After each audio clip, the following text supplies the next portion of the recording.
Hi, welcome back to GLO 10-Minute News. I'm Nicole. I am Danny. I'm excited that you guys are here with us. And remember, always subscribe down here. Click there and subscribe on us and share this with your friends. Yes. We really want to see the world sharing this moment. We want our viewers to grow and grow and grow. It's only 10 minutes. You don't have to sit here for a whole hour's worth of news. Just get the good stuff. Grow. It's like a jellyfish. Anyways, this is the week of March 21st through the 28th. Here's the news. All right, guys, here's the things. I went to Washington up north, and I was late. I set a time, get up an hour, 2 hours early, got everything done, and I just couldn't make it.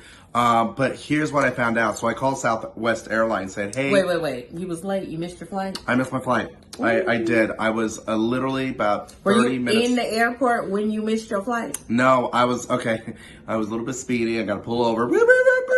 And it's funny. Honestly, I got pulled over. I told the officer, like, you know how fast you're going? I'm like, I'm going 65. This is a freeway. He's like, no, this is 50. I'm like, what? In California, we go 65 all the time. So I got a ticket. And he's like, very like, whoa.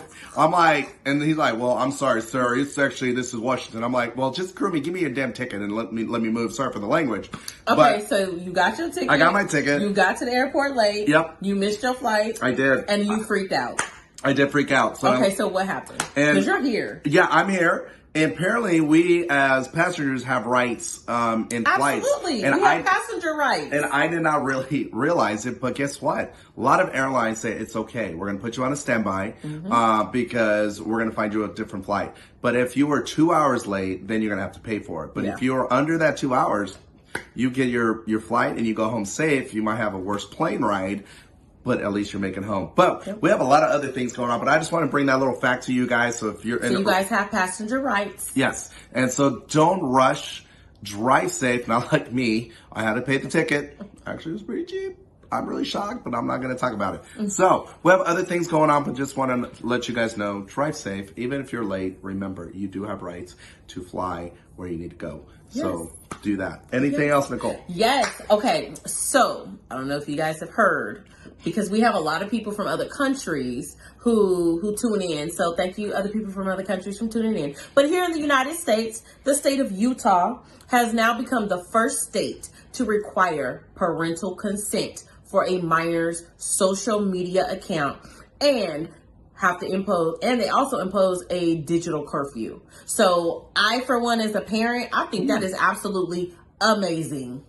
I think it's great, but how does this work? Because a lot of our students and kids are always lying. Well, I'm actually not 13. I'm actually 18 years old. Okay, so basically it's like how is the enforcement of that going to go? Yeah, that's right. We don't want to know, right, parents? So as an adult, I'm the one who pays the phone bill for my child. Mm-hmm. When so my service is T-Mobile. So when I go to T-Mobile, they say, oh, this phone is for me. This one is for my child. How does your child? They always ask. And I'm going to give them her true age. When they have her true age, at that point, they can put whatever locks and whatever they need to do on her phone so that it's automatic. Now, I don't know if Utah is going to do that, but to me, that would seem like the best way to do it. So whoever your initial phone providers are, you can start there. You can also start, like, when your child, they got the name of every kid in the state who goes to school there. So they know who is a minor and who is not. Well, my main concern is not only that, I don't have kids, but one day I will. But the main thing, if that kid has another cell phone because of the Wi-Fi connection, how is that kid going to get a second cell phone? No, because I've noticed a lot of people still have their old phones. It's not used anymore, and there's no chip on it. And you can take the chip out and run it into a Wi-Fi. You're right. And still works. So that's where I'm confused. For me, in that situation, that right there comes to me in parent oversight. Oh, so parents, that is your job. Grandma, it absolutely is. Mom, dad. You guys, that is your responsibility. That's parent oversight for me. I just feel like that's more so parent oversight than anything. Because if my daughter had a second cell phone right now, I could. Boom. Honestly, no, for me, I'm gonna be honest. I'll be like, bam. CPS will take me. Whatever. I'll be Whatever. like, I'll be on vacation. I will literally be on vacation. So it's like, all right, well, CPS took my baby away. Bye-bye. I'm taking a break. I'll pay that little extra $1,000. They ask questions now. They will ask questions They now. ask questions now. So what would you say to our parents about this? Like, what is the message you would say as a mom? As a parent, I love that. I love the fact that now they are requiring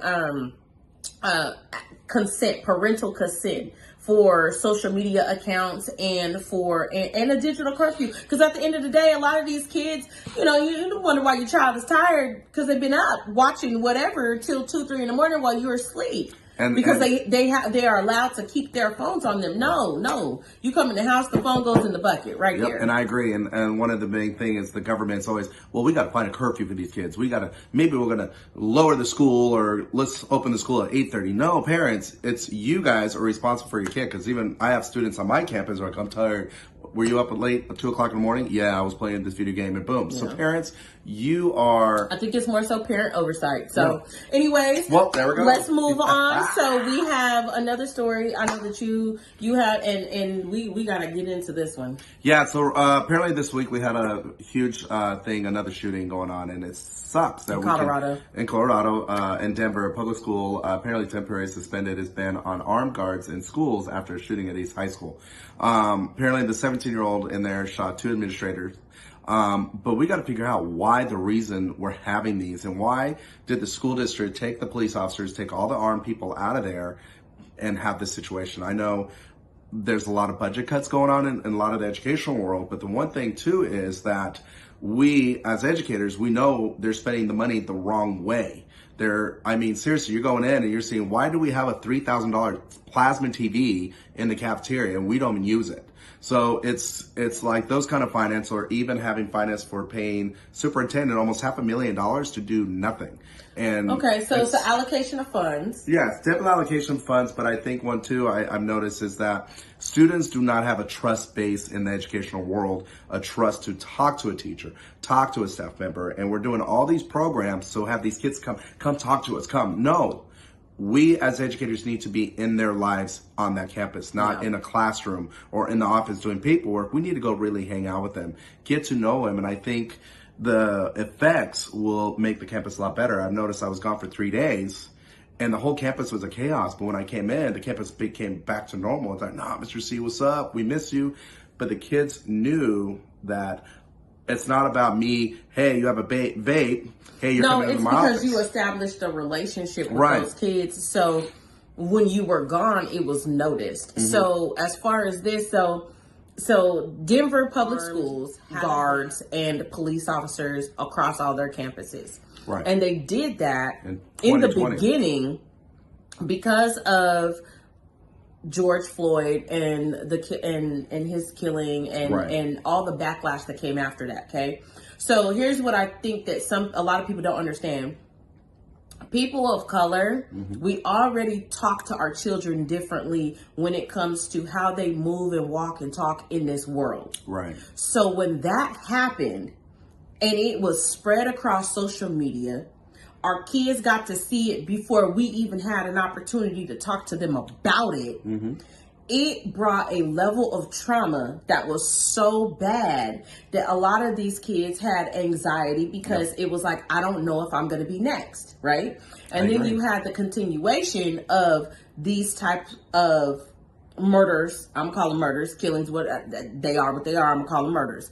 You had the continuous actions of specific officers killing people of color. And so then the conversation had to open up. And so for us, people of color, it was like, hey, so we have a whole different reaction when it comes to armed officers being on campus. So for us, it's not a feeling of safety. It's a feeling of anxiety. So I understand why temporarily they suspended those officers being on campus because they wanted their students of color to feel comfortable at school. Right. But now that this shooting has happened, now they're banning the ban on the armed officers because somebody was able to come in with a gun. But the thing is, this child was pat down. Did you know that? Oh, yeah. He was pat down. Like, so What works? So, like, does the pat down work? Did No. not work? Like, what happened? I don't know, but the main thing is we're going to do a little bit more investigation and see. We're going to go inside that. Next week, we're going to give you a little bit more details of what's going on. Because we want to investigate for you guys and figure out what And this has been GLO's 10-minute news. All right, have a great day, and we'll see you next week. We'll talk about the movie reviews. Bye guys.